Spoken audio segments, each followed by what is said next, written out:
Hello and welcome everyone. Signal and system tutorial series के इस first video में आज हम बात कर रहे हैं एनर्जी एंड पावर। इस वीडियो में हमने टोटल 10 क्वेश्चंस अटेम्प्ट किए हैं और before going in the details of the questions let us have a quick review of the basic definitions and formulas that are involved.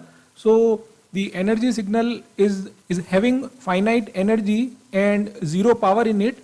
That means finite means there will be some value of energy signal. And एक general concept आप लोग ये ध्यान रख सकते हैं कि जो भी पल्स काइंड ऑफ सिग्नल्स होंगे, जिन सिग्नल्स को हम pulse kind means limited time interval का जो सिग्नल होगा, that will be in general can be considered as energy signal. And power signals are having their finite power whereas infinite energy. The general concept can be again employed that power signals in general are the periodic signals of the nature. Signal as we know are of the continuous time and discrete time. So for continuous time signals the energy relation can be expressed as this integration of mod of xt square with reference to t, और time जो है हम cover कर रहे हैं -2 plus infinity range. And power as we said it is a periodic signal, so t here will be representing the fundamental time period. Similarly, for the discrete time signal x of n, the energy can be obtained using this summation relation.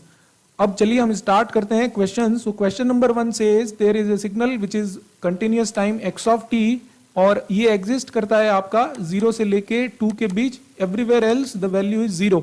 सो अगर आप इसको observe करें, ये एक pulse kind of signal है. So we can directly think of that this is under the category of energy signal. And अगर हम इस सिग्नल को ड्रॉ करें, so from 0 to 1 signal is having a linear equation. So y equal to mx plus c and there is no intercept, so you can draw the y equal to t equation. So ये एक straight line होगी. And from 1 to 2 there is equation is 2 minus t with the negative slope of 1. So this line from 1 to 2 is your having slope -1. If you find tan theta perpendicular upon base, that will be -1, and this intercept will go up to 2. So you can draw the waveform of x of t in this manner. So अब अगर आप signal की energy evaluate करेंगे using the standard formula of energy for continuous time signal -2 plus infinity x square t dt. अब signal आपका exist कर रहा है दो डिफरेंट रेंज में. So from 0 to 1 there is another equation and 1 to 2 is other equation. So हम different time frame में जो सिग्नल एग्जिस्ट करेगा उसकी इक्वेशन लिख रहे हैं, and that is squared. Definite integral is there, so limit is from 0 to 1, 1 to 2. और अगर आप इसको सॉल्व करते हैं, this can be solved in the two ways. You can solve it this part by expanding, or you can directly solve it using this relation. So overall result obtained for the first triangular pulse defined by this equation will be 2/3. ये जो second question है, अगर आप observe करें, signal जो है वो discrete time form में आपको दिया हुआ है. And x of n is given equal to n from 0 to 5, 10 minus n from 5 to 10, and otherwise signal is 0. इस सिग्नल को यहाँ मैंने प्लॉट किया है. So when it is from 0 to 5, signal is equal to n. So जो भी n की value रहेगी that will be the value or impulse or magnitude of that impulse. So n equal to 0, उस पर amplitude रहेगा 0, 1, 2, 3, 4 and 5. So consecutive value of n का amplitude signal का वही रहेगा. Later on for n equal to 6, अगर हम इस इक्वेशन में पुट करें n equal to 6, so this will result in 10 minus 6 that is equal to 4, 10 minus 7 that is equal to 3, 10 minus 8, 10 minus 9 and 10 minus 10 that value is 0. So again ये एक discrete में triangular nature of pulse है, और energy आप evaluate करेंगे pulse kind of again signal but it is in a discrete form, so energy can be evaluated using the same formula. अब अगर आप closely observe करें, ये सिग्नल आपका एक्सिस 5 के रेफरेंस में सिमेट्रिक है. So once it is symmetric, amplitude are similar, और सारे ही आपको स्क्वायर करके ऐड करना है. So we can write it 2 times of the remaining terms. For n equal to 0 we can directly avoid it, and when you solve and when you sum up, this result comes out to be 55, and overall energy contained in this discrete pulse is equal to 110 joules. Next, question number 3, signal is given which is continuous in time, और x of t जो signal है ये अगर आप observe करिए दो continuous time periodic signals का combination है. सो फर्स्ट ऑफ ऑल आपको ये इवेलुएट करना पड़ेगा overall signal x t is periodic or not. That can be done by taking the ratio of individual time periods. So first signal का time period हम evaluate कर सकते हैं. t1 is equal to 2 using formula omega equal to 2 pi by t. So t is equal to 2 pi by omega. This value of omega is pi. और यहाँ पे value रहेगा आपका 5 pi. So T1 and T2 are 2 and 2/5. इनका जो ratio है that ratio is a rational number. So overall signal is periodic and the fundamental time period जो होगा that can be evaluated either by T1 और multiplication of 5 T2. So overall time period is 2 seconds. अब signal आपका periodic है, power signal है, so हम power का formula use करेंगे 1/T0 integration for a time period. ये टाइम पीरियड आप 0 से T0 ले सकते हैं या -T/2 से +T/2 ले सकते हैं. सो इन दिस केस हमने कंसिडर किया है फ्रॉम -1 to 1. सिग्नल xt जो आपका पूरा सिग्नल होगा that signal has been replaced square with reference to t. We are integrating it. a + b का होल स्क्वायर एक्सप्रेशन लगा के हमने इसको एक्सपांड किया है. Again cos square with the help of cos 2 theta, sin square with the cos 2 theta formula हमने इसको expand किया and then we solved it, put the value from -1 to 1 at the place of t. Result obtained is 13 watts, that is power contained in the periodic signal. अब इसी question को आप एक और short approach से भी solve कर सकते हैं and that short approach or trick is from the Parseval's theorem of Fourier series. Parseval theorem says the power contained in the signal is equal to summation n minus to plus infinity mod dn square, where dn is the exponential Fourier series coefficient. Now periodic signals sin and cos can be represented in the exponential form using Euler's theorem and their respective magnitude is 1/2 in each case. sin theta का आप इसको 1/2 consider करेंगे in terms of magnitude. Now constant here is 5. So overall जो ये term होगी इसका coefficient आपको मिलेगा 5/2 and 5/2. And for the another term there are two coefficients which are 1/2 and 1/2. सबको स्क्वायर करना है and when you will sum that power obtained will be the similar as that has been obtained in the previous case which is 13 watts. Next question number 4. I have marked it is here as a asterisk sign. It is very important question. Reason behind that is being 5 cos pi t it is considered as a periodic signal और इसको कई बार power signal की category में assume करके कुछ books ने इसको solve किया है. But point two note is power signal जो होगा हमने कहा वो पीरियोडिक सिग्नल की कैटेगरी में है. So periodic signals are defined for the entire time range whereas this signal is defined only for a limited time period. Once it is defined for a limited time period it becomes a pulse kind of signal and जब भी आपका pulse kind of nature में चला गया तो ये signal आपका energy signal की कैटेगरी में आएगा और एनर्जी आप इवेलुएट करेंगे with the same formula. Wherever signal is existing उसको आपने स्क्वायर करना है एंड जब आप इसको स्क्वायर करेंगे this will become 25 cos square pi t. Then again cos square को हम cos 2 थीटा के फॉर्मूला से एक्सपांड करेंगे. Then we will put the values of the this small t जो हमने टाइम लिमिट वेरिएबल है and overall result obtained for particular this question will be 25 joules. Next moving to question number 5.